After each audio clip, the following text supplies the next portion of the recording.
Hello everyone and welcome to today's math lesson. In this video, we'll talk about linear equations. You might have heard of the formula y equals mx plus b. And this is because this is the general formula for linear equations. Today, we'll be breaking down what this formula actually means and how to apply it to solve a basic linear equation step by step. Let's get started. First of all, a definition. A linear equation is a type of equation where the highest power of the variable x is 1, meaning it is x to the power of 1, which is just x. The most common way we write it is the following way, where y is our output or our dependent variable.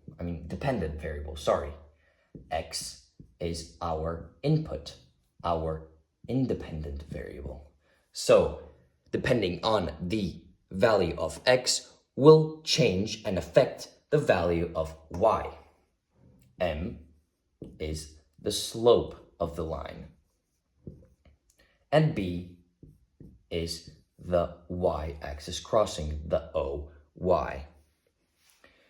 What I mean by slope is that if m is a value, is a number, if m is greater than 0, then the line will have a positive slope, an increasing slope.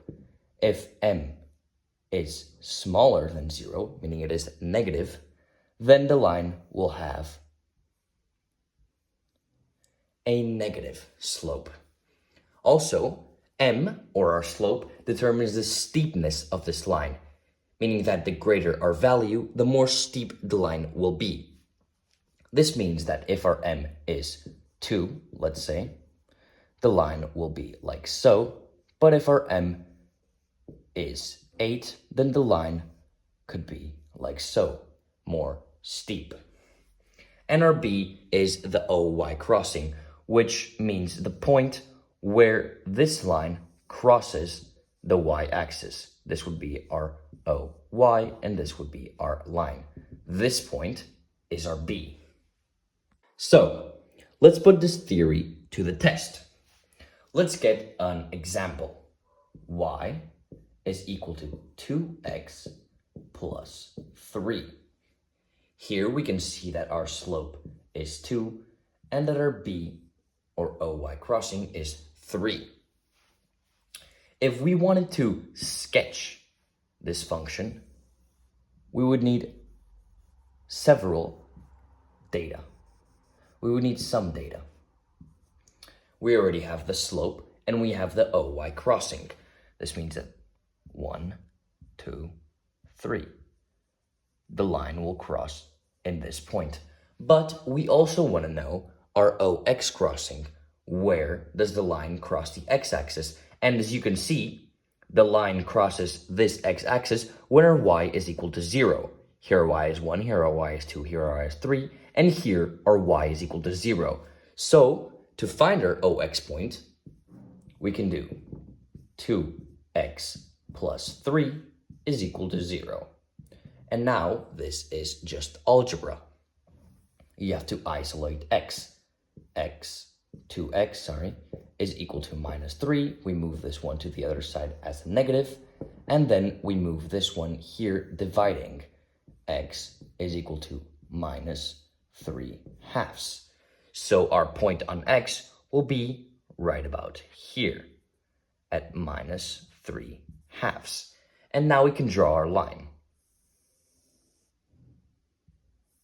Our line, as you can see, is increasing from the bottom, from negative infinite to positive infinite, due to our slope, which is greater than 0 and is positive.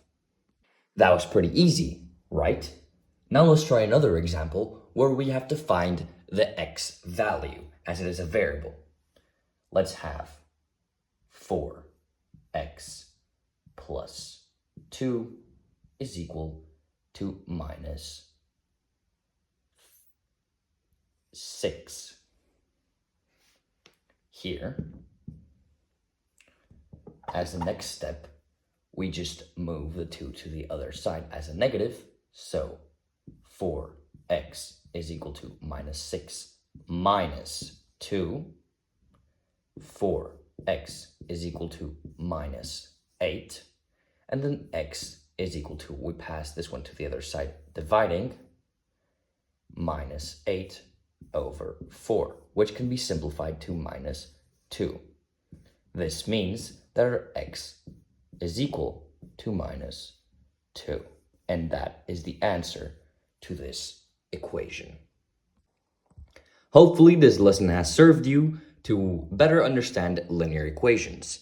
If you have any doubts, consult my next video, which will also be dealing with linear equations. Thank you for watching.